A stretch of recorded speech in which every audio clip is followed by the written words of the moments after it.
خدا کے لیے میری بیٹی سے شادی کر لیں ورنہ ہمارا دنیا میں تماشا بن جائے گا۔ ہماری سفید پوشی کا بھرم رکھ لیں صاحب۔ حنین کے بوڑھے والد افتخار صاحب حشام ذوالفقار کے آگے ہاتھ پاؤں جوڑ رہے تھے۔ ان کی آنکھوں سے بہتے آنسو ان کی سفید داڑھی کو بھگو رہے تھے اور آواز میں ایک بے بس باپ کی جگردوز التجا تھی۔ دالان میں موجود مہمانوں اور محلے داروں کی سرگوشیاں باقاعدہ طوفان کی شکل اختیار کر چکی تھی، کیونکہ حنین کی بارات آخری وقت پر مکر گئی تھی اور وہ سرخ جوڑے میں سجی اندر کمرے میں بیٹھی تھی۔ لڑکے والوں کو ضرور لڑکی میں کوئی عیب نظر آیا ہوگا، تبھی تو عین وقت پر مکر گئے۔ اب اس لڑکی سے کون شادی کرے گا؟ ساری عمر گھر بیٹھی رہے گی۔ طرح طرح کی زہریلی باتیں فضا میں تیر رہی تھیں جو افتخار صاحب کے کلیجے کو چھلنی کر رہی تھیں۔ حشام ذوالفقار جو اپنے اس ملازم کی بیٹی کی شادی میں محض ایک مہمان کے طور پر آیا تھا، اس سب ہنگامے سے دور ایک کونے میں کھڑا تھا۔ اس کی 36 سالہ روب دار شخصیت، کلف لگے سوٹ اور چہرے پر جمی سنگ مرمر جیسی سختی کو دیکھ کر کسی کی ہمت نہیں ہو رہی تھی کہ اس کے قریب بھی آئے۔ لیکن جب افتخار صاحب نے اپنی گرتی ہوئی پگڑی اور اپنی عزت کا واسطہ دے کر اس کے پاؤں چھونے کی کوشش کی تو حشام کا اصول پسند اور خوددار دل کانپ اٹھا۔ وہ عورت ذات کی بے حد عزت کرتا تھا اور ایک معصوم لڑکی کا اس طرح تماشا بننا اس سے برداشت نہ ہوا۔ حشام نے آگے بڑھ کر افتخار صاحب کے کانپتے ہاتھوں کو تھاما اور انہیں اوپر اٹھایا۔ اس کی گہری خرجدار آواز اس شور مچاتے دالان میں گونجی۔ افتخار صاحب، میں آپ کی بیٹی سے نکاح کرنے کے لیے تیار ہوں، لیکن میری ایک شرط ہے۔ میں گوئیاں یک دم تھم گئیں اور سب حیرت سے اس امیر اور سخت گیر بزنس مین کو دیکھنے لگے۔ حشام نے افتخار صاحب کی آنکھوں میں دیکھتے ہوئے انتہائی سنجیدگی سے کہا، میری بیوی کی وفات کے بعد سے میں نے اپنے 5 سال کے بیٹے کو اکیلے ہی پالا ہے۔ میں حنین کو اپنی بیوی کا نام، تحفظ اور عزت ضرور دوں گا، لیکن میرے دل میں کسی محبت کی امید مت رکھیے گا۔ وہ حصہ میری مرحومہ بیوی کے ساتھ ہی ختم ہو چکا ہے۔ آپ اپنی بیٹی کو ابھی بتا دیں کہ وہ اس گھر میں ایک 5 سال کے بچے کی ماں بن کر جا رہی ہے، جس کی ذمہ داری اب اسے ہی اٹھانی ہوگی۔ اگر وہ اس شرط پر راضی ہے تو قاضی کو بلائیے۔ افتخار صاحب نے اس وقت اپنی بیٹی کی برباد ہوتی زندگی اور معاشرے کے طعنوں کے خوف سے فوراً ہاں تو کہہ دی، مگر ان کا دل ڈر گیا۔ وہ جانتے تھے کہ ان کی 20 سالہ حنین انتہائی چلبلی، نادان اور حد درجہ ڈرپوک لڑکی ہے، جو ذرا سی اونچی آواز سے بھی سہم جاتی ہے۔ اگر اسے اچانک پتہ چلا کہ وہ ایک سخت مزاج شخص کی بیوی اور 5 سال کے بچے کی سوتیلی ماں بننے جا رہی ہے تو وہ خوف سے مر جائے گی۔ چنانچہ اپنی بیٹی کو کھونے کے ڈر سے انہوں نے حشام کی اس کڑی شرط کو حنین سے بالکل چھپا لیا۔ انہوں نے حشام سے جھوٹ بول دیا کہ حنین راضی ہے اور یوں اس ہولناک سچ کو دل میں دفن کیے۔ خاموشی اور عجلت میں حنین کا نکاح حشام ذوالفقار سے پڑھا دیا گیا۔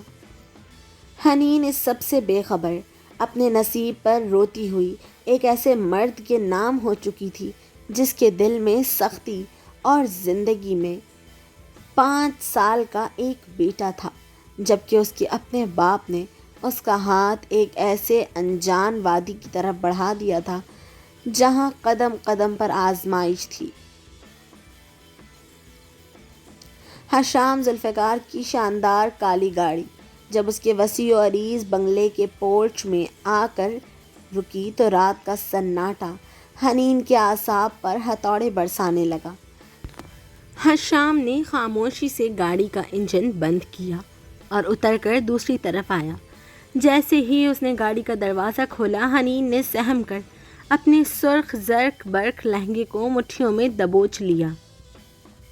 اس کی بڑی بڑی معصوم آنکھوں سے آنسو ٹوٹ کر اس کے مہندی رچے ہاتھوں پر گر رہے تھے۔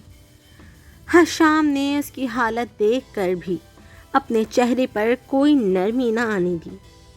اس کی 36 سالہ روب دار شخصیت کلف لگے سوٹ میں مزید سخت لگ رہی تھی۔ اس نے اپنی گہری اور خرجدار آواز میں حتمی انداز سے کہا، دیکھو حنین، یہاں تمہیں اس گھر میں پوری عزت ملے گی، پورا مان ملے گا، لیکن محبت کی امید مجھ سے کبھی مت رکھنا۔ میں اپنی بیوی سے بہت محبت کرتا تھا اور وہ اب اس دنیا میں نہیں رہی۔ اب تمہیں یہاں میرے 5 سال کے بیٹے روحان کو دیکھنا ہوگا، یہی تمہاری سب سے بڑی ذمہ داری ہے۔ حشام کے یہ الفاظ حنین کے معصوم اور چلبلی دنیا پر کسی قیامت کی طرح گرے۔ اس نے صدمے سے اپنا گھونگھٹ الٹا اور پھٹی پھٹی آنکھوں سے حشام کو دیکھا۔ اس کا پورا وجود بری طرح کانپنے لگا۔ وہ روتے ہوئے پکار اٹھی، آپ کا 5 سال کا بیٹا؟ خدا کے لیے یہ آپ کیا کہہ رہے ہیں؟ آپ نے مجھ سے شادی کیوں کی؟ میں تو خود ابھی 20 سال کی ہوں۔ میں ایک 5 سال کے بچے کو کیسے سنبھالوں گی؟ بابا نے تو مجھے کچھ نہیں بتایا تھا۔ اس کی معصومیت اور بے بسی پر بھی حشام کا دل نہ پگھلا، کیونکہ وہ اصولوں کا پکا تھا۔ اس نے سرد لہجے میں جواب دیا، مجھے نہیں پتا تم کیسے سنبھالو گی۔ میں نے نکاح سے پہلے سب کچھ تمہارے والد کو بتا دیا تھا اور انہوں نے کہا تھا کہ تم راضی ہو، اب یہ سب تمہاری ذمہ داری ہے۔ یہ کہہ کر حشام نے حنین کی بے بسی کا کوئی لحاظ نہ کیا۔ وہ اسے اسی طرح روتا ہوا گاڑی میں ہی چھوڑ کر خود بھاری قدموں سے چلتا ہوا بنگلے کے اندر چلا گیا۔ حنین پورچ کے اندھیرے میں اکیلی اوندھے منہ گاڑی کی سیٹ پر گر کر بلک بلک کر روتی رہی۔ اسے یقین نہیں آ رہا تھا کہ اس کے اپنے بابا نے اس کے ساتھ اتنا بڑا دھوکہ کیا تھا۔ کافی دیر تک جب اس کے آنسو خشک ہو گئے تو وہ اپنے مرے مرے کانپتے قدموں سے بھاری عروسی جوڑا سمیٹتی ہوئی بنگلے کے اندر داخل ہوئی۔ اندر کی خاموشی اس کے ڈرپوک دل کو مزید ڈرا رہی تھی۔ حشام کوریڈور میں کھڑا اس کا ہی انتظار کر رہا تھا۔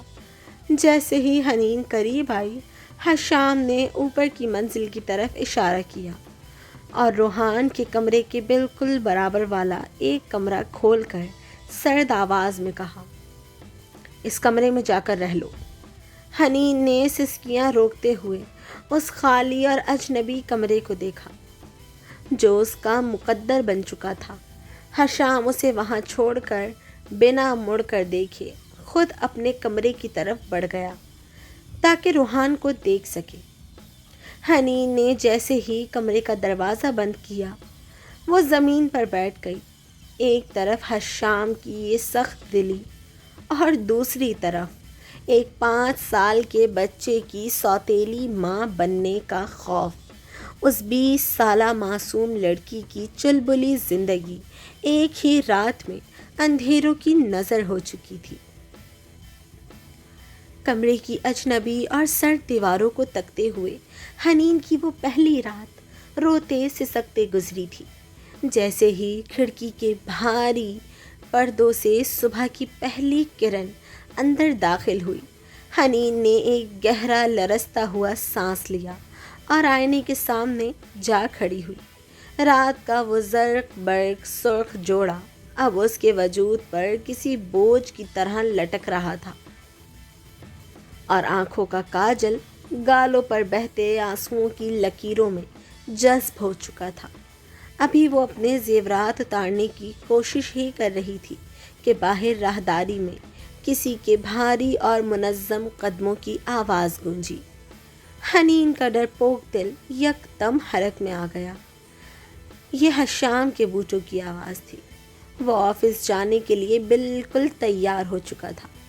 گرے رنگ کا کلف لگا 3 پیس سوٹ، سلیقے سے بنے بال اور چہرے پر وہی سنگ مرمر جیسی سردی۔ حشام نے روحان کے کمرے سے نکل کر حنین کے کمرے کا دروازہ ہلکے سے کھٹکھٹایا اور اندر داخل ہوا۔ اس کے بارو وجود کی ہیبت ایسی تھی کہ حنین نے سہم کر اپنی نظریں جھکا لی۔ حشام نے اپنی کلائی پر بندھی گھڑی پر نظر ڈالی اور انتہائی کھرجدار سنجیدہ آواز میں کہا، میں آفس جا رہا ہوں۔ روحان جاگ چکا ہے اور اسے ناشتے کی ضرورت ہے۔ نیچے کچن میں ملازمہ موجود ہے، وہ تمہیں سب سمجھا دے گی۔ لیکن یاد رکھو حنین، مجھے اپنے گھر میں لاپرواہی اور بے نظمی بالکل پسند نہیں ہے۔ روحان میری زندگی ہے، اسے کسی چیز کی تکلیف نہیں ہونی چاہیے۔ اس کا لہجہ جابرانہ نہیں تھا، مگر اس میں ایک ایسا حتمی حکم تھا جس نے حنین کے پورے وجود کو کپکپا دیا۔ وہ اپنی بات ختم کر کے مڑا اور اس کے بوٹوں کی آواز آہستہ آہستہ سیڑھیوں سے نیچے اترتی چلی گئی۔ حشام کے جانے کے بعد حنین نے اپنے ڈرے ڈرے قدموں سے کیواڑ کھولے اور باہر نکلی۔ دل میں ایک نامعلوم خوف تھا، مگر جیسے ہی وہ روحان کے کمرے کے سامنے پہنچی، اس نے دیکھا کہ 5 سال کا معصوم روحان بیڈ پر بیٹھا اپنی بڑی بڑی حیران آنکھوں سے اس کے سرخ عروسی جوڑے کی چمک کو دیکھ رہا تھا۔ حنین نے اب تک کسی بچے کو سنبھالنا تو دور، کبھی قریب سے دیکھا بھی نہیں تھا۔ وہ خود ایک نادان چلبلی لڑکی تھی جسے اپنے بابا کے اس جھوٹ پر شدید دکھ تھا، مگر سامنے کھڑے اس بے زبان بچے کو دیکھ کر اس کا معصوم دل پگھلنے لگا۔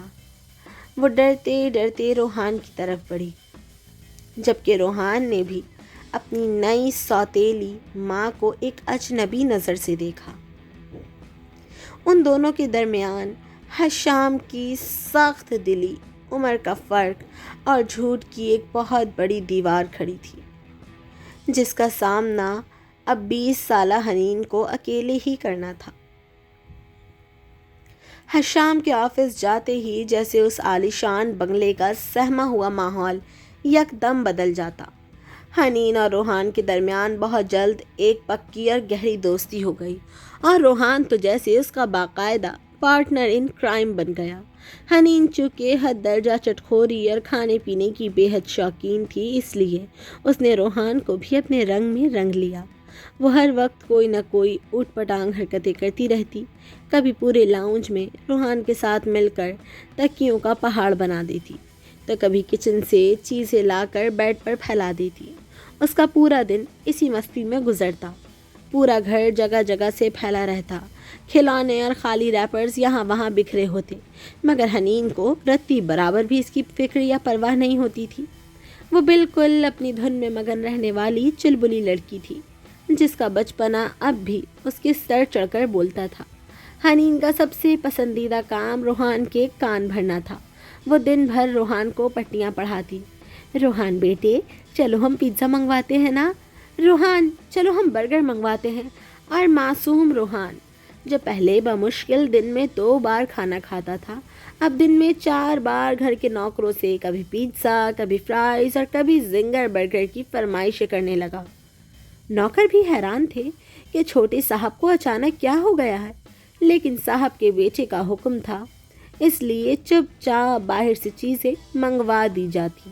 دوسری طرف حشام ذوالفقار جب رات کو کریڈٹ کارڈ کی سٹیٹمنٹس اور گھر کے اخراجات دیکھتا تو اس کے ماتھے پر غصے اور حیرت کی لکیریں ابھر آتی۔ وہ گہری سوچ میں پڑ جاتا کہ روحان تو اتنا کھانے پینے کا شوقین کبھی تھا ہی نہیں، پھر اچانک یہ روز روز پیزا اور برگر کی بل کہاں سے آ رہے ہیں؟ کیا اس کا 5 سال کا بیٹا سچ میں اتنا سب کچھ کھا رہا ہے؟ حشام کو دال میں کچھ کالا لگا، چنانچہ ایک شام وہ آفس سے معمول سے تھوڑا جلدی لوٹ آیا۔ جیسے ہی حشام نے روحان کے کمرے کا دروازہ آہستہ سے کھولا، سامنے کا منظر دیکھ کر اس کا منہ کھلے کا کھلا رہ گیا۔ پورا کمرہ ادھر ادھر پھیلا ہوا تھا۔ اور حنین بیڈ کے نیچے زمین پر آلتی پالتی مارے بیٹھے منہ میں پیزا کا ایک بڑا سا سلائس ٹھونسے چھپ چھپ کر کھانے میں مگن تھی۔ اس کے ایک ہاتھ میں برگر تھا اور دوسرے ہاتھ میں پیزا، اور گالوں پر ساس لگی ہوئی تھی۔ حشام کو اپنے سامنے باروب اور غسیل تاثرات کے ساتھ کھڑا دیکھ کر حنین کا پیزا اس کے حلق میں ہی پھنس گیا۔ اس کی بڑی بڑی آنکھیں ڈر اور معصومیت کے مارے ابل پڑیں اور وہ جلدی جلدی پیزا نگلنے کی ناکام کوشش کرنے لگی۔ حشام نے گہرا سانس لیا اور اپنے مخصوص خرچدار سخت لہجے میں بولا، تو مسٹر روحان ذوالفقار کی آڑ میں یہ سب تماشا چل رہا ہے۔ روحان پیزا نہیں منگوا رہا، بلکہ میری 20 سال کی بیگم روحان کا نام استعمال کر کے چوریاں کر رہی ہیں، اور یہ گھر کی کیا حالت بنا رکھی ہے۔ حشام کا غصہ اپنی جگہ تھا، لیکن حنین کا وہ سہمے ہوئے ہرن جیسا چہرہ دیکھ کر اس کے سنگے مرمر جیسے سخت چہرے پر سالوں بعد ایک دبی دبی سی مسکراہٹ ابھری، جسے اس نے فوراً کھانس کر چھپا لیا۔ حشام کا غصہ بظاہر تو برقرار تھا، لیکن اندر ہی اندر اس کے دل کی جمی ہوئی برف اب تیزی سے پگھلنے لگی تھی۔ وہ اکثر آفس سے تھکا ہارا لوٹتا تو خاموشی سے کسی کونے میں کھڑا ہو کر حنین کو ایڈمائر کرنے لگتا۔ اسے حنین کی وہ چھلکود اور نادانیاں اب بری لگنے کے بجائے دل کو بھانے لگی تھی۔ حشام نے محسوس کیا کہ اس عالیشان بنگلے میں حنین کے آنے سے ایک جادوئی تبدیلی آئی تھی۔ روحان جو اپنی سگی ماں کے جانے کے بعد سے بالکل خاموش، گمسم اور اکیلا رہنے والا بچہ بن چکا تھا، اب حنین کی کمپنی میں حد درجہ شوخ، چنچل اور باتیں کرنے والا بچہ بن گیا تھا۔ اب وہ دونوں لاؤنج میں بیٹھ کر کبھی کارٹونز دیکھتے تو کبھی گھنٹوں کشنز کا قلعہ بنا کر کھیلتے۔ حشام جب اپنے بیٹے کے چہرے پر وہ کھوئی ہوئی مسکراہٹ اور کھلکھلاہٹ دیکھتا تو اس کا دل حنین کے لیے ایک انجانے تشکر اور ممنونیت سے بھر جاتا۔ وہ حنین کے اس الہڑ پن پر دل ہی دل میں مسکرانے لگا تھا، مگر اپنی مردانہ انا اور سخت گیری کے لبادے کے پیچھے اس احساس کو چھپائے رکھتا۔ ایک شام موسم بے حد خوشگوار تھا اور ٹھنڈی ہوا کے جھونکے چل رہے تھے۔ حنین اور روحان لان کے سرسبز گھاس پر آنکھ مچولی کھیلنے میں مگن تھے۔ حنین کی آنکھوں پر روحان کا سرخ رومال مضبوطی سے بندھا ہوا تھا اور وہ اپنے دونوں ہاتھ آگے پھیلائے ہوا میں ٹٹولتی ہوئی ہنس ہنس کر روحان کو پکڑنے کی کوشش کر رہی تھی۔ روحان بیٹے، تم کہاں ہو؟ ممی تمہیں ابھی پکڑ لیں گی، تم بچ نہیں سکتے۔ اس کی مدھر اور چلبلی آواز پورے لان میں گونج رہی تھی، جبکہ روحان ادھر ادھر بھاگتا ہوا کھلکھلا کر ہنس رہا تھا۔ عین اسی وقت حشام اپنی گاڑی پورچ میں روک کر بڑی خاموشی سے لان کی طرف بڑھا۔ اس نے کلف لگا 3 پیس سوٹ پہن رکھا تھا اور اس کا کوٹ اس کے بازو پر لٹک رہا تھا۔ وہ وہیں رک کر ان دونوں کی معصوم مستی دیکھنے لگا۔ روحان نے جیسے ہی اپنے پاپا کو آتے دیکھا، وہ ایک درخت کے پیچھے چھپ گیا اور اپنے منہ پر ہاتھ رکھ کر ہنسی روکنے لگا۔ حنین کو لگا کہ روحان بالکل اس کے سامنے کھڑا ہے۔ حنین نے پاؤں پٹکتے ہوئے ایک دم آگے قدم بڑھایا اور روحان کو پکڑنے کے چکر میں سامنے کھڑے حشام ذوالفقار کو سیدھا اس کی کمر سے دونوں ہاتھوں میں جکڑ لیا۔ آہا، پکڑ لیا نا میرے بچے کو، اب بولو کہاں بھاگو گے؟ حنین نے فخر سے چہکتے ہوئے کہا، لیکن جیسے ہی اس کے ہاتھ حشام کے چوڑے سخت کندھوں اور اس کے کلف لگے سوٹ کے مضبوط وجود سے ٹکرائے، اسے احساس ہوا یہ روحان کا چھوٹا سا وجود نہیں ہے۔ اس کے پورے جسم میں ایک سنسنی سی دوڑ گئی۔ حنین نے جلدی سے ایک ہاتھ سے اپنی آنکھوں کی پٹی اوپر اٹھائی۔ سامنے کا منظر دیکھ کر اس کی بڑی بڑی معصوم آنکھیں خوف اور حیرت سے پھیل گئیں۔ حشام ذوالفقار اپنی گہری سیاہ آنکھوں سے بالکل قریب کھڑا خاموشی سے اسے ہی تک رہا تھا۔ اس کے چہرے پر ایک مبہم سا تاثر تھا جو حنین نے پہلے کبھی نہیں دیکھا تھا۔ حنین یکدم چونک کر 2 قدم پیچھے ہٹی۔ اس کا چہرہ شرم اور ڈر کے مارے ٹماٹر کی طرح سرخ ہو گیا۔ وہ میں تو روحان کو، مجھے لگا وہ ہکلا رہی تھی۔ اور حشام نے اپنی جگہ سے ہلے بغیر انتہائی دھیمی اور خرجدار آواز میں کہا، کھیل ختم کرو حنین اور اندر چلو، موسم خراب ہو رہا ہے۔ لیکن اس کے لہجے کی وہ پرانی کاٹ دار سختی اب بالکل غائب ہو چکی تھی، جس نے حنین کے معصوم دل کے اندر ایک نئی اور انجان ہلچل مچا دی تھی، اور وہ خاموشی سے اپنے شوہر کے پیچھے پیچھے سر جھکائے اندر چل دی۔ کہانی نے ایک نیا اور خوبصورت موڑ تب لیا جب حشام کے اس ویران گھر میں باقاعدہ رونقیں لوٹ آئیں۔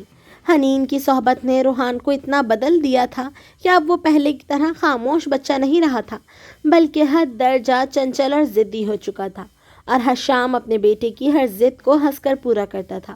ایک دن صبح ناشتے کی میز پر روحان نے اپنے پاپا کا ہاتھ پکڑ کر بڑی معصومیت سے فرمائش کی، پاپا آج ہم سب گھر پر کھانا نہیں کھائیں گے، آج ہم باہر ڈنر پر جائیں گے، میں، آپ اور ممی۔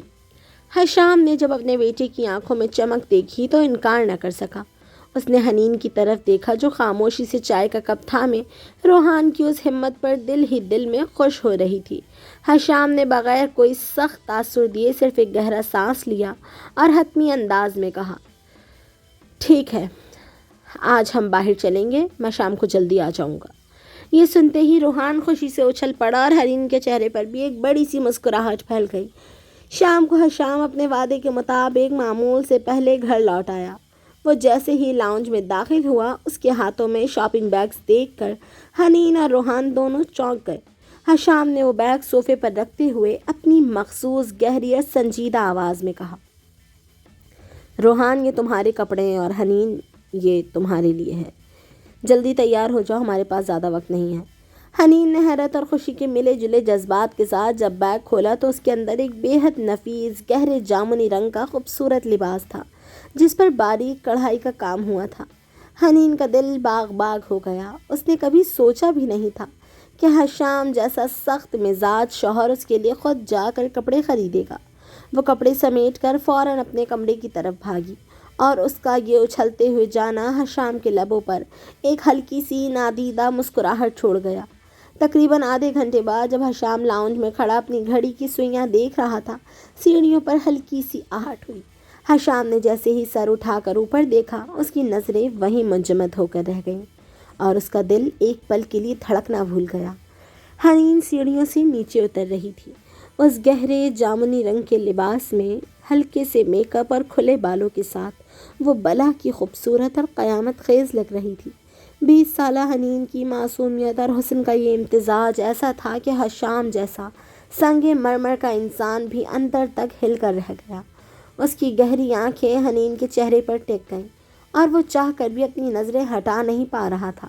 اسے پہلی بار شدت سے احساس ہوا کہ اس کی بیوی کتنی حسین ہے۔ حنین نے جب حشام کی اس سحر انگیز اور ٹکٹکی باندھی نظر کو اپنے وجود پر محسوس کیا تو وہ شرم کے مارے پانی پانی ہو گئی، اور اس نے گھبرا کر اپنی نظریں جھکا لی۔ حشام نے اپنی مردانہ انا اور سخت گیری کو برقرار رکھنے کے لیے اپنی اندرونی بے چینی کو چھپایا۔ حنین سے ایک لفظ بھی نہیں بولا اور بس خاموشی سے رخ موڑ کر باہر گاڑی کی طرف بڑھ گیا، مگر اس کے دل کے اندر اب ایک بہت بڑا طوفان مچ چکا تھا، جس کا اعتراف وہ خود سے بھی کرنے سے ڈر رہا تھا۔ شہر کے سب سے مہنگے اور معروف 5 اسٹار ریسٹورانٹ کا ماحول بے حد سحر انگیز اور پرسکون تھا۔ ہلکی مدھم لیمپ لائٹس، پس منظر میں بجتی پیانو کی دھیمی دھن، اور ہر طرف نفیس لوگ موجود تھے۔ حشام ذوالفقار، جو بزنس انڈسٹری کا ایک بہت بڑا باروب نام تھا، جب اپنی فیملی کے ساتھ وہاں داخل ہوا تو کئی نظریں احترام اور مروبیت سے اس کی طرف اٹھی، لیکن جیسے ہی لوگوں کی نظریں حشام کے برابر میں چلتی حنین پر پڑی، وہاں موجود مردوں کے سانس جیسے رک سے گئے۔ گہرے جامنی رنگ کے اس لباس میں حنین بلا کی خوبصورت، شاداب اور معصوم لگ رہی تھی۔ اس کی بڑی بڑی ہرنی جیسی آنکھیں ریسٹورانٹ کے شاندار جھومروں کو حیرت سے تک رہی تھیں، اور اس کا یہ کچا نادان حسن وہاں موجود ہر شخص کو اپنی طرف متوجہ کر رہا تھا۔ حشام نے، جو ہمیشہ اپنے ماحول پر گہری نظر رکھتا تھا، فوراً محسوس کیا کہ ریسٹورانٹ میں موجود کئی مردوں کی نظریں مسلسل اس کی 20 سالہ بیوی کا طواف کر رہی ہیں۔ اس کے چوڑے شانے یکدم تن گئے، اور سنگ مرمر جیسے سخت چہرے پر بیزاری کی ایک گہری لکیر ابھری۔ وہ تینوں ایک کارنر ٹیبل پر بیٹھ گئے۔ روحان مینیو کارڈ دیکھ کر اپنی ممی کو اپنی پسند کی چیزیں بتا رہا تھا، اور حنین ہنس ہنس کر اس کے گال چوم رہی تھی۔ حشام خاموشی سے صوفے کی پشت سے ٹیک لگائے بیٹھا تھا۔ اس کا 3 پیس سوٹ اور اس کی 36 سالہ میچیور شخصیت بے حد پرکشش لگ رہی تھی، مگر اس کی گہری سی آنکھیں اب حنین کے چہرے پر جمی ہوئی تھیں۔ وہ دل ہی دل میں حنین کی اس خوبصورتی پر ایک عجیب سا خمار اور ساتھ ہی ایک شدید قسم کا غصہ محسوس کر رہا تھا کہ کوئی دوسرا اسے کیوں دیکھ رہا ہے۔ ابھی ویٹر آرڈر لے کر گیا ہی تھا کہ اچانک برابر والی ٹیبل پر بیٹھا ایک لمبا، خوبصورت اور جدید لباس میں ملبوس نوجوان بزنس مین اپنی جگہ سے اٹھا اور مسکراتا ہوا سیدھا ان کی ٹیبل کی طرف بڑھا۔ حشام کی نظریں اس شخص پر پڑتے ہی ابل پڑیں۔ اس کے ہاتھ میں موجود پانی کا گلاس اس کی سخت گرفت کی وجہ سے کانپنے لگا۔ وہ نوجوان حشام کو دیکھ کر ہلکا سا جھکا۔ Oh hello mister Hisham Zulfiqar, what a pleasant surprise. میں نے آپ کو بزنس میٹنگ میں تو دیکھا ہے، لیکن یہاں۔ اس نے بات ادھوری چھوڑی اور اس کی نظریں بے باکی سے حنین کے معصوم اور خوبصورت چہرے پر ٹیک گئیں۔ اس نے اپنی آواز کو مزید دلکش بناتے ہوئے براہ راست حنین سے مخاطب ہو کر کہا، ایکسکیوز می، آئی مسٹ سے آپ اس پورے ریسٹورانٹ میں سب سے خوبصورت خاتون ہیں۔ کیا میں آپ کا نام جان سکتا ہوں؟ حنین جو دنیا داری سے بالکل بے خبر اور ڈرپوک تھی، اس اچانک تعریف اور اجنبی مرد کی نظروں سے بری طرح سہم گئی۔ اس کا گورا چہرہ سرخ ہو گیا اور اس نے گھبرا کر حشام کی طرف دیکھا۔ اگلے ہی پل حشام ذوالفقار اپنی جگہ سے اٹھ کھڑا ہوا۔ اس کا 6 فٹ سے اونچا باروب وجود اس نوجوان کے سامنے ایک دیوار کی طرح تن گیا۔ حشام کے چہرے پر اس وقت وہ وحشت اور جلال تھا جو کسی بھی کمزور دل انسان کا خون سکھا دے۔ اس نے اپنی خرجدار، انتہائی سرد اور غصیلے لہجے میں اس نوجوان کی آنکھوں میں دیکھتے ہوئے کہا، My wife is not talk to strangers, mister. اور بہتر ہوگا کہ آپ اپنی نظریں اور اپنی زبان اپنے قابو میں رکھیں، اس سے پہلے کہ مجھے آپ کو تمیز سکھانی پڑے۔ حشام کے لہجے میں موجود وہ جان لیوا کاٹ اور ملکیت کا شدید ترین دعویٰ دیکھ کر اس نوجوان کے ماتھے پر پسینہ آ گیا۔ وہ ہکلا کر معذرت کرتا ہوا فوراً اپنی ٹیبل کی طرف بھاگ کھڑا ہوا۔ حشام نے ایک گہرا لرزتا ہوا سانس لیا اور واپس اپنی سیٹ پر بیٹھا۔ اس کی سانسیں اب بھی تیز چل رہی تھیں اور اس کا دل حسد کی آگ میں بری طرح جل رہا تھا۔ حنین نے جب اپنے اس سخت گیر شوہر کا یہ روپ دیکھا جہاں غصے کے پیچھے اس کے لیے ایک شدید ترین جنون اور پوزیسیونیس چھپی تھی، تو اس کے معصوم دل نے پہلی بار ایک بالکل نئی اور پگھلا دینے والی دستک کو محسوس کیا۔ ریسٹورانٹ کا وہ واقعہ حشام کے اعصاب پر اس بری طرح سوار ہوا کہ واپسی کے پورے راستے گاڑی کے اندر ایک سنسنی خیز اور بھاری خاموشی چھائی رہی۔ روحان پچھلی سیٹ پر تھکن کے مارے سو چکا تھا، جبکہ اگلی سیٹ پر بیٹھی حنین اپنی انگلیاں مروڑتے ہوئے کھڑکی سے باہر اندھیری سڑک کو تک رہی تھی۔ حشام کے دونوں ہاتھ گاڑی کے اسٹیئرنگ پر اس قدر سختی سے جمے ہوئے تھے کہ اس کے پور سفید ہو رہے تھے اور اس کی تیز چلتی سانسیں اس کے اندر مچے طوفان کا پتہ دے رہی تھیں۔ جیسے ہی وہ گھر پہنچے، حشام نے روحان کو اپنی مضبوط گود میں اٹھایا اور خاموشی سے اوپر اس کے کمرے میں لٹا کر سیدھا حنین کے کمرے کی طرف بڑھا۔ حنین ابھی اپنے گلے کا لاکٹ اتارنے ہی لگی تھی کہ دروازہ ایک جھٹکے سے کھلا اور حشام ذوالفقار اپنے پورے جاہ و جلال، غصے اور حسد کی آگ میں جلتا ہوا اندر داخل ہوا۔ اس نے پیچھے مڑ کر دروازہ لاک کیا اور چند بھاری قدموں میں حنین کے بالکل قریب آ کھڑا ہوا۔ اس کے باروب وجود کا سایہ حنین پر پڑا تو وہ سہم کر بیٹ کی پشت سے جا لگی۔ حشام نے جھک کر اپنے دونوں ہاتھ حنین کے دائیں بائیں بیٹ پر ٹکائے، اسے اپنے حصار میں لیتے ہوئے اس کی معصوم آنکھوں میں دیکھا۔ اس کی آواز غصے اور تپش سے لرز رہی تھی۔ تمہیں اندازہ بھی ہے حنین کہ آج تم نے کیا کیا ہے؟ میں نے یہ کپڑے تمہیں اپنے لیے خرید کر دیے تھے، اس لیے نہیں کہ پورا ریسٹورانٹ تمہیں ٹکٹکی باندھ کر دیکھتا رہے۔ حنین کا معصوم دل اس کے اتنے قریب ہونے اور اس کے اس تیکھے پزیسو انداز پر زور زور سے دھڑکنے لگا۔ حشام کا چہرہ اس کے اتنے قریب تھا کہ اس کی گرم سانسیں حنین کے گالوں کو چھو رہی تھیں۔ حشام نے اپنی گہری خرچدار آواز میں ملکیت کے شدید ترین جنون کے ساتھ کہا، آج کے بعد تم کبھی بھی کسی کے بھی سامنے اس طرح تیار ہو کر نہیں جاؤ گی۔ تمہاری یہ خوبصورتی، تمہارا یہ حسن، یہ صرف اس گھر کی 4 دیواری کے لیے ہے، یہ صرف میرے لیے ہے۔ میں کسی دوسرے مرد کی نظریں تمہارے معصوم چہرے پر برداشت نہیں کر سکتا، یہاں تک کہ اس کی سوچ بھی تمہارے قریب نہیں آنی چاہیے۔ حشام کی آنکھوں میں اس وقت ایک ایسا والہانہ جنون تھا جس نے حنین کے پورے وجود کو پگھلا کر رکھ دیا۔ اتوار کی ایک تپتی ہوئی مدھم دوپہر تھی جب اس عالیشان بنگلے کا سکون یکسر برباد ہو گیا۔ حشام لاؤنج کے آرام دہ صوفے پر بیٹھا لیپ ٹاپ پر اپنی کاروباری ای میلز دیکھنے میں مصروف تھا، جبکہ حنین قالین پر بیٹھی روحان کو بلاکس کی مدد سے ایک بڑا سا گھر بنانا سکھا رہی تھی۔ اس کی چلبلی اور شوق آواز پورے ہال میں گونج رہی تھی کہ اچانک باہر پورچ میں ایک ٹیکسی آ کر رکی۔ چند ہی لمحوں بعد بنگلے کا مرکزی بھاری دروازہ بنا دستک دیے ایک جھٹکے سے کھلا اور کوریڈور میں تیز ہیلز کی ٹک ٹک کی باروب آواز گونجنے لگی۔ حنین اور حشام دونوں نے چونک کر سر اٹھایا۔ سامنے سفید رنگ کے جدید مغربی لباس میں ملبوس، آنکھوں پر مہنگا برانڈڈ چشمہ چڑھائے روزینہ کھڑی تھی۔ وہ بلا کی خوبصورت، گوری، چٹی اور جاذب نظر تھی۔ اس کا لندن کا فیشنیبل انداز ایسا تھا کہ حنین کو پہلی بار اپنے اندر احساس کمتری کی ایک گہری کسک محسوس ہونے لگی۔ او مائی گاڈ حشام! روزینہ نے حنین کی موجودگی کو یکسر نظر انداز کرتے ہوئے سیدھی حشام کی طرف بڑھی اور انتہائی بے باکی سے اسے گلے لگا لیا۔ اس کا حشام کے گلے لگنے کا انداز اس قدر والہانہ اور رومانوی تھا کہ حنین کا معصوم دل سینے میں جیسے تھک سے رہ گیا۔ روزینہ نے حنین کو ایک حقارت آمیز نظر سے دیکھا اور ہاتھ نچا کر حشام سے پوچھا، حشام تو یہ تمہاری نئی بیگم ہے؟ سکے روحان کو سنبھالنے کے لیے کوئی تو مل ہی گیا، چلو۔ روزینہ کا یہ جملہ حنین کے کلیجے میں کسی خنجر کی طرح اترا۔ روزینہ کی آمد حنین کے لیے ایک جیتے جاگتے عذاب کی شروعات تھی۔ روزینہ اس گھر میں کسی کزن کی طرح نہیں بلکہ ایک بیگم اور گھر کی مالکہ کی طرح رہنے لگی۔ وہ گھر کے نوکروں کو نوکری سے تو نہیں نکالتی تھی، لیکن ہر چیز پر اپنی باقاعدہ حکمرانی چلانے لگی تھی۔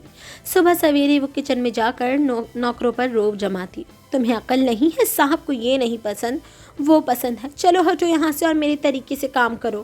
وہ نوکروں کو انگلی کے اشارے پر نچاتی اور ہر چھوٹے بڑے کام میں اپنی مرضی مسلط کرتی۔ وہ صبح سویرے حشام کے جاگنے سے پہلے ہی کچن میں گھس جاتی اور نوکروں کو سخت حکم دے کر خود حشام کی پسند کا بلیک کافی اور فرینچ ٹوسٹ تیار کرتی۔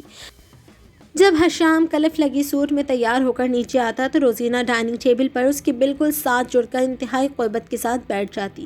وہ حشام کی پلیٹ میں اپنے ہاتھوں سے آملیٹ نکالتی اور ہنس ہنس کر اس کے کلف لگے سوٹ کے کالر کو ٹھیک کرنے کے بہانے اس کے چہرے کے بالکل قریب چلی جاتی۔ اس کا یہ بے باک اور رومانوی انداز حشام کے ساتھ اس کے گہرے تعلقات کو ظاہر کر رہا تھا۔ حشام چونکہ خود ایک طویل عرصہ باہر گزار چکا تھا، اس لیے اسے اس ماڈرن طرز زندگی میں کچھ بھی غلط یا عجیب نظر نہیں آتا تھا اور وہ اسے بچپن کی فرینکنس سمجھ کر خاموش رہتا۔ حد تو تب ہو گئی جب روزینہ نے حشام کے بیڈ روم کا بھی لحاظ رکھنا چھوڑ دیا اور صبح سویرے ہی اس کے کمرے میں بے دھڑک گھسنے لگی۔ نکاح کے پہلے ہی دن حشام نے حنین کو روحان کے کمرے کے برابر والا کمرہ دیا تھا اور وہ دونوں میاں بیوی ہونے کے باوجود الگ الگ کمروں میں رہتے تھے۔ حنین کو روزینہ کی اس حرکت پر شدید غصہ آیا۔ اس کے دل میں ایک تڑپ اور احساس کمتری جاگا کہ میں اس شخص کی نکاحی بیوی ہوں، اس گھر کی عزت ہوں، مگر میں نے خود میاں بیوی کا وہ تعلق نہ ہونے کی وجہ سے آج تک اس کی پرائیویسی کو خراب نہیں کیا، کبھی اس کے کمرے میں بلا اجازت قدم رکھنے کی ہمت نہیں کی، تو پھر یہ عورت کیسے اتنی بے باکی سے اس کے ذاتی کمرے میں گھس آئی؟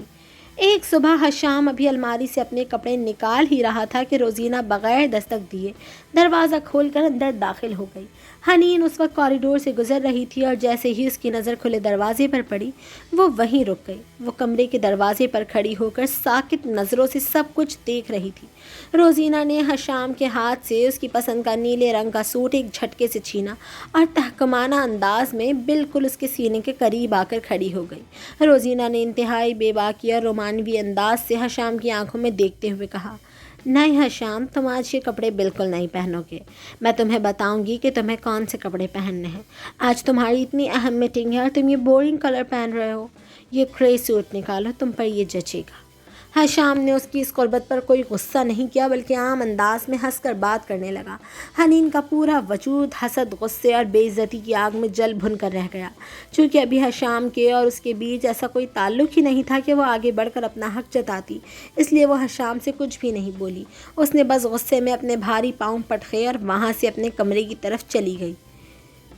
اس کا یہ کھنچا کھنچا رہنا اور اندر کی گھٹن اب روز بروز بڑھنے لگی۔ حنین کا حسد اور غصہ اب روز پروان چڑھ رہا تھا۔ اس لیے ایک شام جب حشام ابھی آفس سے نہیں لوٹا تھا، روزینہ لاؤنج کے صوفے پر بیٹھی اپنے ناخنوں پر نیل پالش لگا رہی تھی۔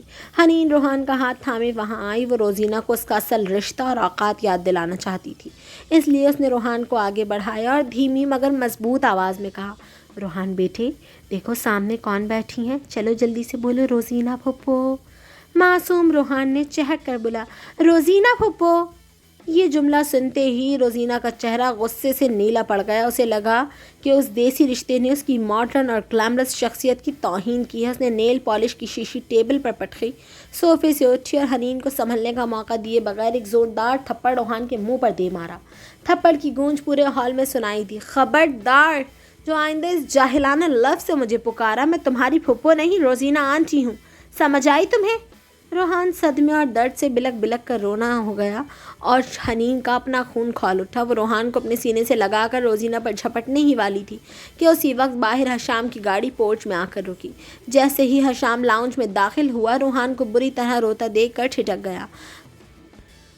حنین نے تڑپ کر حشام کا ہاتھ پکڑا اور روتے ہوئے بولی، حشام، اپنی اس کزن کی جرت دیکھیں، اس نے ابھی ابھی روحان کے منہ پر ایک زوردار تھپڑ مارا ہے، صرف اس لیے کہ اس معصوم نے اسے پھپھو کہہ دیا۔ حشام نے چونک کر روزینہ کو دیکھا، مگر روزینہ تو مکرنے میں استاد تھی۔ اس نے فوراً اپنی آنکھوں میں جھوٹے آنسو لانے اور معصومیت سے ہاتھ نچا کر بولی، اوہ مائی گاڈ حشام، یہ لڑکی سراسر جھوٹ بول رہی ہے، میں تو روحان کو پیار کرنے لگی تھی کہ یہ مجھ پر چیخنے لگی، میں کیوں اتنے چھوٹے بچے کو ماروں گی؟ حشام نے اب شک بھری نظروں سے روحان کو دیکھا اور اس کے قریب آ کر پوچھا، روحان بیٹے سچ بتاؤ کیا ہوا تھا؟ روحان نے ہچکیاں لیتے ہوئے روتے ہوئے حنین کی طرف اشارے کیا اور اپنی معصوم زبان میں بولا، پاپا ممی سچ بول رہی ہیں، انہوں نے ہی مارا ہے۔ روحان کے گواہی دینے کے باوجود حشام کا جھکاؤ روزینہ کی طرف ہی رہا، کیونکہ وہ روزینہ کو بچپن سے جانتا تھا اور اسے لگتا تھا کہ روزینہ اتنی ماڈرن اور میچیور ہو کر ایک بچے پر کبھی ہاتھ نہیں اٹھا سکتی۔ حشام نے غصے سے پاؤں پٹکا اور حنین کو گھورتے ہوئے سخت لہجے میں بولا، حنین اب بس کر دو، میرے بیٹے کی برین واشنگ مت کرو تم، مجھے اچھی طرح پتہ ہے جو تم بولتی ہو روحان وہی کرتا ہے، تم اس معصوم بچے کو سکھا پڑھا کر میری کزن کے خلاف استعمال کر رہی ہو تاکہ تم اپنا یہ جھوٹا ڈرامہ سچ ثابت کر سکو۔ حشام کا روزینہ پر یہ اندھا یقین اور حنین کو جھوٹا کہنا حنین کے دل پر آخری وار تھا، اور اب وہ روزینہ کی ایسی پکی دشمن بن چکی تھی جو اس گھر سے اس مکار عورت کو نکال کر ہی دم لے گی۔ اگلی صبح جب پو پھوٹی تو اس عالی شان بنگلے کی فضا میں ایک سنسنی خیز اور ہولناک خاموشی چھائی ہوئی تھی۔ حنین ہمیشہ کی طرح روحان کا ہاتھ تھامے کوریڈور سے گزر رہی تھی کہ اچانک حشام کے بیڈ روم کا دروازہ کھلا۔ سامنے کا منظر دیکھ کر حنین اور روحان کے قدم وہیں منجمد ہو کر رہ گئے۔ حشام کے کمرے سے روزینہ باہر نکل رہی تھی، اس کے بال بری طرح بکھرے ہوئے تھے، اس کا لباس بے ترتیب تھا اور اس کے چہرے پر ایک فاتحانہ مکارانہ مسکراہٹ تھی۔ اس نے حنین کو دیکھ کر جان بوجھ کر ایک گہرا لرزتا ہوا سانس لیا اور انتہائی بے باکی سے اپنے بکھرے بالوں کو سنبھالتے ہوئے بولی، اوہ مائی گاڈ، رات کو حشام اور میں پرانی باتیں کرتے کرتے کب ایک دوسرے کے اتنے قریب آ گئے اور ہمیں کب نیند آ گئی پتہ ہی نہیں چلا۔ اسی پل حشام بھی اپنے کمرے کے دروازے پر نمودار ہوا۔ اس نے حنین کی پھٹی پھٹی اور صدمے سے چور آنکھوں کو دیکھا تو وہ بری طرح جھیپ گیا۔ اس کی 36 سالہ باروب اور مغرور شخصیت مٹی میں ملتی ہوئی محسوس ہوئی۔ وہ حنین کا سامنا کرنے سے بری طرح کترانے لگا اور اس کی نظریں زمین میں گڑ گئیں۔ ایک غیر عورت رات بھر اس کے کمرے میں سوئی رہی تھی۔ وہ اخلاقی طور پر خود کو اس قدر گرا ہوا محسوس کر رہا تھا کہ اس کی ہمت نہیں ہو رہی تھی کہ وہ اپنی نکاحی بیوی کا سامنا کرے۔ حنین کی بڑی بڑی ہرنی جیسی آنکھوں میں موٹے موٹے آنسو بھر آئے جنہیں وہ چاہ کر بھی روک نہ سکی۔ اس کے پورے وجود میں جیسے زلزلہ آ گیا، مگر ہمیشہ کی طرح اس نے حشام سے ایک لفظ بھی نہیں بولا۔ وہ میاں بیوی کا وہ گہرا تعلق نہ ہونے کی وجہ سے اپنا حق جتانے سے قاصر تھی۔ اس نے خاموشی سے روحان کا ہاتھ چھوڑا، ایک بوجھل لرزتا ہوا سانس لیا اور پاؤں پٹکتی ہوئی اپنے کمرے میں جا کر دروازہ بند کر دیا۔ حشام وہیں کوریڈور میں کھڑا کھانستا رہا، اس کے اندر کا ضمیر اسے ملامت کر رہا تھا۔ اس نے سوچا، مجھے فوراً جا کر حنین کو منانا چاہیے، اسے صفائی تو دے دوں کم سے کم، وہ میری بیگم ہے، اس گھر کی عزت ہے، میں اسے اس طرح شک اور دکھ کی آگ میں جلتا ہوا نہیں چھوڑ سکتا۔ وہ ابھی حنین کے کمرے کی طرف بڑھنے ہی والا تھا کہ اس نے دیکھا روزینہ پہلے ہی دبے قدموں حنین کے کمرے میں داخل ہو چکی تھی۔ حشام بنا کوئی آواز کیے کوریڈور میں خاموشی سے حنین کے ہاتھ کھلے دروازے کے پیچھے جا کھڑا ہوا۔ کمرے کے اندر حنین بیڈ پر اوندھے منہ گری سسکیاں لے لے کر رو رہی تھی۔ روزینہ نے آ کر حنین کے سامنے اپنی چوڑیاں کھنکھائیں اور ایک ایک چیز واضح کرتے ہوئے رات کا رومانوی نقشہ کھینچنا شروع کر دیا۔ تم نے دیکھا نا حنین، میں نے کہا تھا نا کہ حشام صرف مجھ سے محبت کرتا ہے۔ رات جب وہ اپنے بیڈ پر نیند دراز تھا، میں اس کے بالکل قریب جا بیٹھی۔ اس نے میری آنکھوں میں دیکھا، ہم دونوں کے درمیان وہ طویل دوری ایک ہی پل میں مٹ گئی۔ اس نے انتہائی رومانوی انداز میں میرا ہاتھ اپنے مضبوط ہاتھوں میں لیا، میرے بالوں کو اپنے پوروں سے سلجھایا اور ہم دونوں اس قدر ایک دوسرے کے سحر میں کھو گئے کہ صبح تک ہمیں ہوش ہی نہیں رہا۔ تم تو بس اس گھر میں روحان کی آیا بن کر آئی ہو۔ حشام کا دل اس کے رومانوی لمحات اور اس کی قربت صرف اور صرف میرا حق ہے۔ روزینہ اتنی بے باکی اور گہرائی سے اس جھوٹے رومانوی منظر کی تفصیلات بتا رہی تھی کہ حنین کا دل سینے میں پگھلنے لگا۔ لیکن دروازے کے پیچھے کھڑا حشام ذوالفقار یہ سب سن کر غصے کی اس آگ میں جل اٹھا جس کی تپش نے اس کے چہرے کو سرخ کر دیا۔ اس کے دونوں ہاتھ مٹھیوں میں اس قدر سختی سے بھج گئے کہ اس کی ہڈیاں چٹکنے لگی۔ رات تو وہ خود نیند کی گولی کھا کر بیڈ پر بے ہوش سویا تھا اور روزینہ رات کے آخری پہر خاموشی سے اس کے کمرے کے صوفے پر آ کر لیٹ گئی تھی تاکہ حنین کو جلا سکے۔ حشام کی بند آنکھیں یکدم کھل گئیں۔ اسے سچائی کا زوردار جھٹکا لگا۔ اس نے سوچا، اچھا تو یعنی میری معصوم بیوی بالکل صحیح بول رہی تھی، یہی مکار عورت روحان کو مار کر مکر گئی تھی اور یہی میری بیوی کو میرے خلاف بھڑکا رہی ہے اور اس کا دل چھلنی کر رہی ہے۔ حشام کی آنکھوں میں اس وقت روزینہ کے لیے ایک جان لیوا وحشت اور جلال ابھرا۔ اس نے اپنے کلف لگے سوٹ کے کالر کو ٹھیک کیا اور دانت پیستے ہوئے دل میں بولا، اب دیکھو روزینہ، حشام ذوالفقار تمہارے ساتھ کیا حشر کرتا ہے۔ تم نے میری بیگم کے آنسو نکالے ہیں، اب تمہیں اس گھر سے ذلیل و خوار کر کے نہ نکالا تو میرا نام بھی حشام ذوالفقار نہیں۔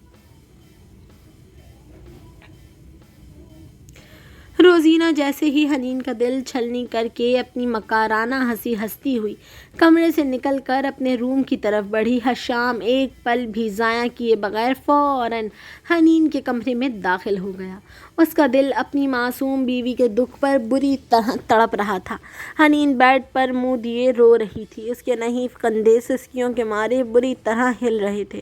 حشام گہرا لرزتا ہوا سانس لے کر اس کے بالکل قریب بیڈ پر بیٹھا اور انتہائی نرمی سے اپنے مضبوط ہاتھ اس کے کانپتے ہوئے کندھے پر رکھا۔ حشام کے لمس محسوس کرتے ہی حنین نے جھٹکے سے اپنا کندھا چھڑایا اور بیڈ پر اٹھ کر بیٹھ گئی۔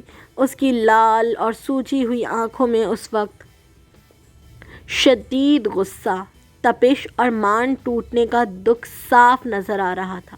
اس نے حشام کو بالکل منہ نہ لگایا اور اپنا رخ موڑ کر سرد آواز میں بولی، مجھے میرے ابا کے گھر بھیج دیں، مجھے اس گھر میں ایک پل بھی نہیں رہنا، میں بس وہیں جاؤں گی جہاں مجھے عزت ملی تھی، یہاں میں صرف تماشا بننے کے لیے نہیں آئی۔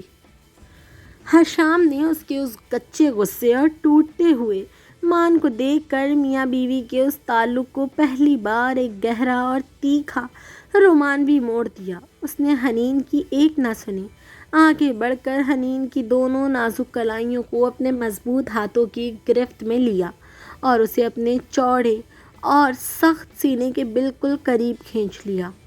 ان دونوں کے درمیان یہ پہلی بار اتنی شدید اور جنونی قربت تھی کہ حنین کی سانسیں یکدم رک گئیں۔